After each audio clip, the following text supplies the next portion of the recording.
ഇറാനിൽ സർക്കാർ വിരുദ്ധ പ്രതിഷേധങ്ങൾ തുടരുന്നതിനിടെ ഇറാനെതിരെ യുഎസ് സൈനിക നീക്കം ശക്തമാക്കുന്നതായി റിപ്പോർട്ട്. ഇറാനിലെ പ്രതിഷേധക്കാർ കൊല്ലപ്പെട്ടതിനെതിരെ സൈനിക നടപടി സ്വീകരിക്കുമെന്ന് വെള്ളിയാഴ്ച പ്രസിഡന്റ് ഡൊണാൾഡ് ട്രംപ് മുന്നറിയിപ്പ് നൽകിയതിന് പിന്നാലെയാണ് യുഎസ് സൈനിക വിന്യാസത്തിന് തുടക്കമായത്. യുഎസ് നാവികസേനയുടെ USS എബ്രഹാം ലിങ്കൺ വിമാനവാഹിനി കപ്പലും ഗൈഡഡ് മിസൈൽ ഡിസ്ട്രോയറുകളും ഉൾപ്പെട്ട സൈനിക വിഭാഗം അറബിക്കടലിലേക്കോ പേർഷ്യൻ ഗൾഫ് മേഖലയിലേക്കോ ഉടൻ എത്തുമെന്നാണ് റിപ്പോർട്ടുകൾ. നിലവിൽ ഈ കപ്പലുകളുടെ കൃത്യമായ സ്ഥാനം അറിയുവാൻ സാധിക്കുന്ന AIS ട്രാക്കിംഗ് സംവിധാനങ്ങൾ തടസ്സപ്പെട്ടിരിക്കുകയാണ്. ഇതിനു പുറമെ ഇറാന്റെ ഡ്രോൺ മിസൈൽ ആക്രമണങ്ങളെ നേരിടുവാൻ മുൻപ് നിയോഗിച്ചിരുന്ന F-15E സ്ട്രൈക്കിംഗ് ഈഗിൾ യുദ്ധവിമാനങ്ങൾ ഇതിനകം തന്നെ പശ്ചിമേഷ്യയിൽ എത്തിക്കഴിഞ്ഞു.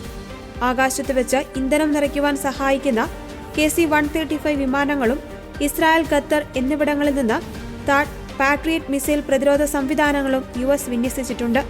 ഇറാനിലെ സാമ്പത്തിക പ്രതിസന്ധിയെ തുടർന്ന് ആരംഭിച്ച പ്രക്ഷോഭങ്ങളിൽ വൻതോതിലുള്ള ആക്രമണങ്ങളാണ് റിപ്പോർട്ട് ചെയ്യപ്പെടുന്നത്.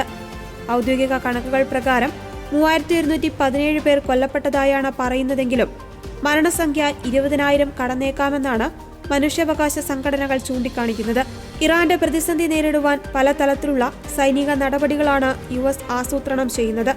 തുടക്കത്തിൽ മിസൈലുകളും ഡ്രോണുകളും തകർക്കുക എന്ന ലക്ഷ്യത്തോടെയുള്ള ആക്രമണങ്ങളാണ് പ്രതീക്ഷിക്കുന്നത്.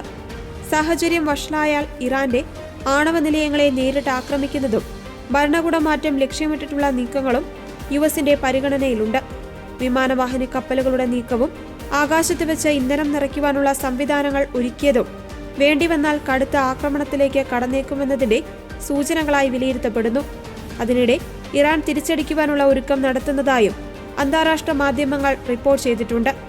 USഉം ഇസ്രായേലും ചേർന്ന് ഇറാനിൽ പ്രക്ഷോഭമുണ്ടാക്കുകയാണെന്ന് ഇറാൻ പ്രസിഡന്റ് മസൂദ് പെസഷ്കിയാൻ ആരോപിച്ചു.